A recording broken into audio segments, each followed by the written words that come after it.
What up, this is Rama Screen covering movies, TV, and entertainment, and here's my review of Netflix's new documentary feature, The Social Dilemma. Hey, before you watch my review, please subscribe to my channel, press that like button, and ring that bell so you can get notified whenever I post new videos. And if you would like to help support this channel, please do so at patreon.com/ramascreen. That's patreon.com/ramascreen.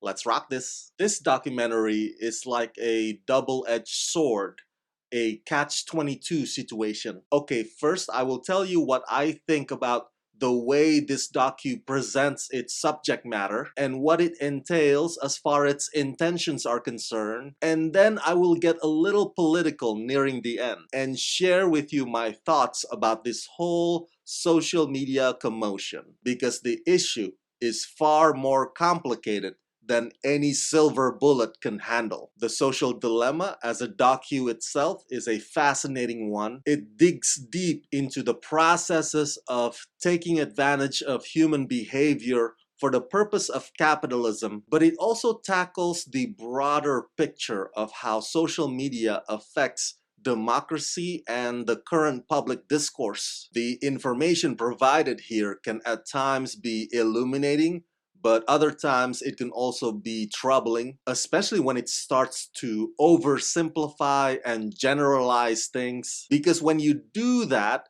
even the warning alerts that you put out there will be misguided. Directed by Jeff Orlowski, through a vibrant combination of documentary investigation and entertaining narrative drama, The Social Dilemma explores the disproportionate impact that a relatively small number of engineers in Silicon Valley have over the way we think, act, and live our lives.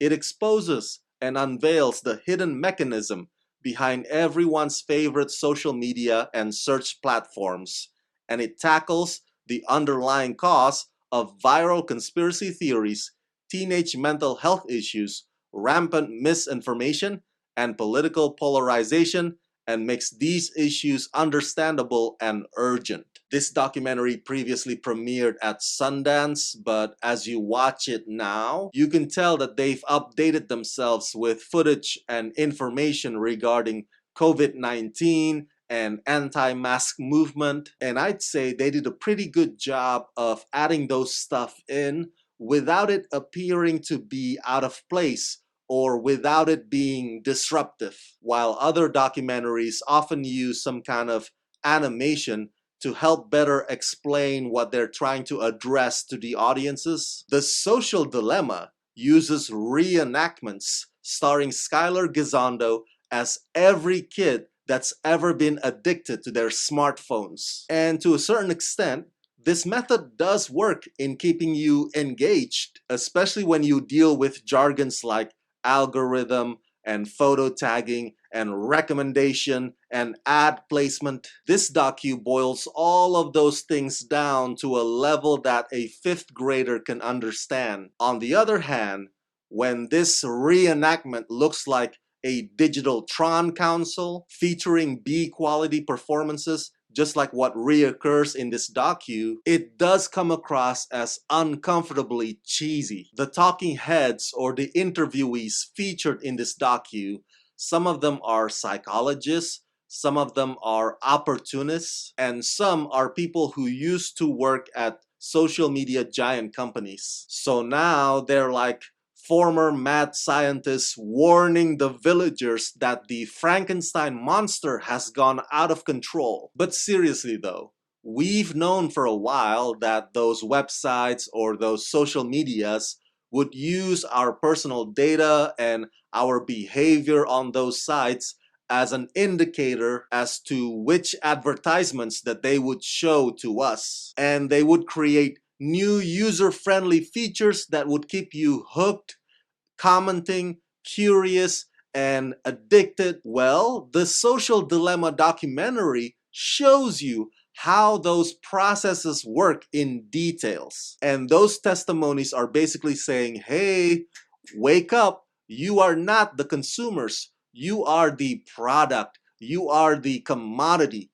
It is now the advertisers who are the consumers bidding on your attention like an auction. And then the docu takes a turn for the fear-mongering and more fear-mongering, blaming social media for every riot and civil unrest that happened in the last decade, even though our country has a history of riots and civil unrest dating prior to social media existing. But the problem with the Social Dilemma documentary is that even when it offers helpful solutions, it frames it from a conservative point of view. Hell, this docu consistently highlights right-wing politicians as if they're the reasonable, honest actors. It kind of reminds me of that one character from The Simpsons show, Helen Lovejoy, who kept shouting, "Think of the children!"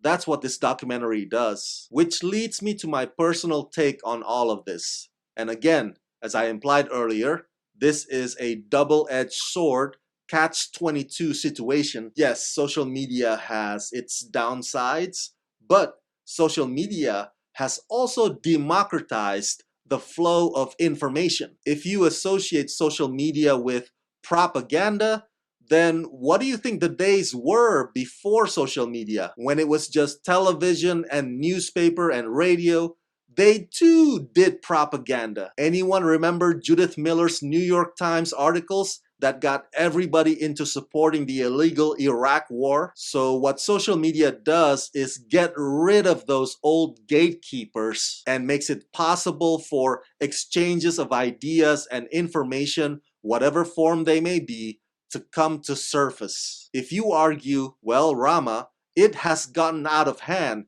and we need to regulate it because people can't tell truth from the lies anymore, and social media has allowed those dangerous communities to flourish, I agree. But let's also agree that it's a bad idea to let tech giants regulate themselves. A fox can't tell themselves not to go after the chicken, and we've seen what happens when big banks regulate themselves. It's not a smart idea. On the other hand, letting the government regulate Silicon Valley will also backfire. You've seen that footage of old dinosaur senators asking Mark Zuckerberg, how exactly does Facebook make their money? It's hopeless because most of our lawmakers are from the Stone Age who don't know the first thing about the internet. And look at the way that Donald Trump tries to ban TikTok. The reason behind it is not because TikTok is bad for the people. No, it's personal reason, it's ego. He's angry because TikTok users made him and his stupid rally look bad. On a smaller scale, if you're worried that we have lost the Generation Z to social media, well, back then we lost the kids to magazines and MTV, which told them that they need to look a certain way in order to be liked. The effects of insecurity may be twice as manipulated now, but the essence or the nature of the manipulation itself remains the same. So just like back then, perhaps it is still best for parents to have direct communication with their children about their self-worth and the importance of human contact rather than a digital one. Those conversations should happen at home, because when Congress is going, think of the children, like they did with rap music or rock music, or like they did with violent video games, remember those days? The result is just theatrics as opposed to actual care. So while it is good that the Social Dilemma documentary brings up something imperative that needs to be discussed, I'm afraid it's also hypocritical, because the talking heads featured in this docu rely on their smartphones and their tweets and their flow of information just as much as the rest of us do. The internet and the social media have made the world smaller, and I don't think that any of us would want to go back to the way things were before it. So the conversations will continue and it will be ongoing, and that's all that we can hope to do for the foreseeable future.